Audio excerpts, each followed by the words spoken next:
Hello friends, welcome to TrichTech Institute, and in today's SUSE cluster tutorial series we will be discussing about various terminologies being used in cluster. So let's start with the series. So first terminology you will see HA cluster, so or high availability cluster. So if you are following this tutorial series already, you have heard this word multiple times, high availability cluster. So what is high availability cluster?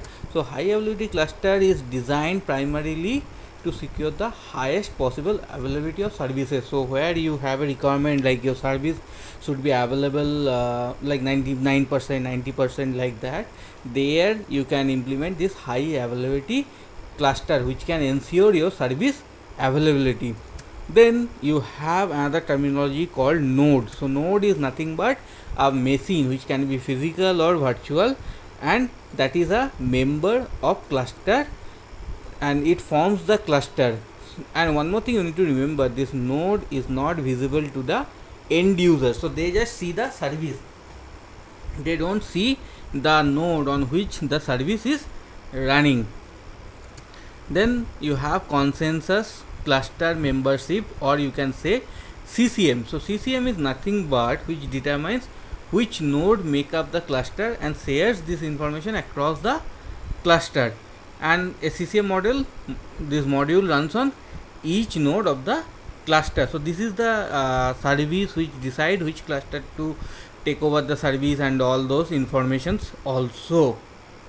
Then you have a terminology called quorum. So if you, I think you have already heard this term quorum. So quorum is like a, you can say like the authorization to run the service. So whichever cluster portion or partition is defined to have this quorum, or you can say like is coded, then it has the majority of nodes or votes. So suppose you have a 5 node cluster. Now in a partition you have 3 nodes in one partition, and another partition you have 2 nodes. So like the 3 node where you have, so there you have 3 votes, so each node gives 1 vote, so this has 3 vote. So then this partition will have the quorum to take over the services.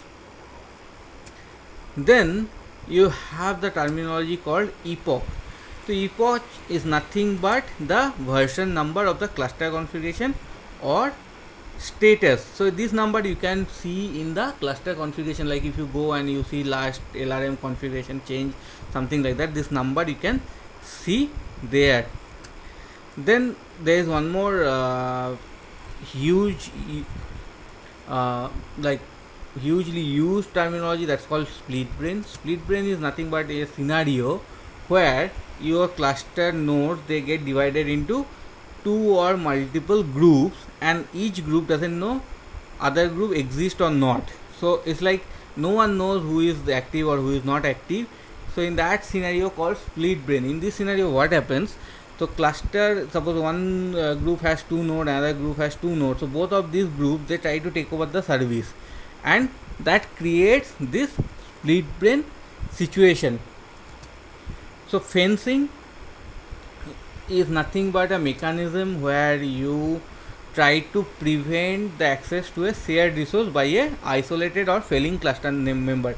Now suppose you have a 2 node cluster where one node is failing, like it has some network issue or something.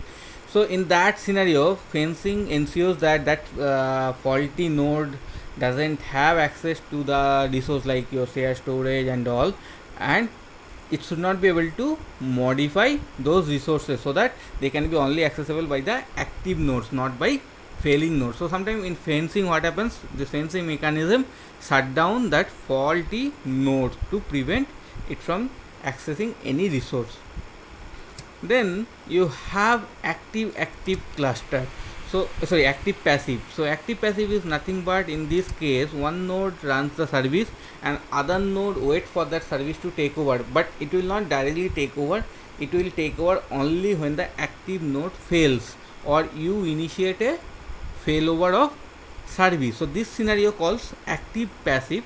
Whereas you have active scenario also. Suppose you have a 2 node cluster and you configure two services. One service you design to run it on node 1 and another service you design to run on node 2. So in that scenario, what happens, both the nodes are active, but in the same time they are also inactive or passive, because for service 1, node 1 is active node, but node 2 it is not running, so node 2 is passive node. Whereas for service 2 it is running on node 2, so node 2 is active node, but node 1 is not running the service 2, then it is passive node for service 2. And in this case, any of these nodes can take over the other node services if required. Like suppose your node 1 is failing, in that scenario service 1 which was running on node 1, it can move to node 2. So these two are the scenarios where you, in like which you can configure your cluster and you can use it.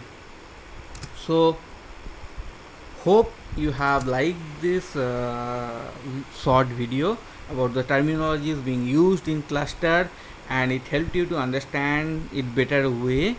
So if you like this, please press the like button and share it with your friends and colleagues and family members. If you don't like also, that's fine, you can press the unlike button. Even you can use the comment section to put your comments so that we can understand why you didn't like it, and we will try to improve in our next videos.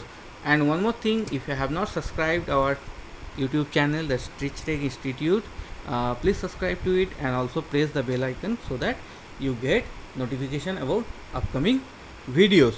So thank you again, bye, have a good day, we will see you in our next video.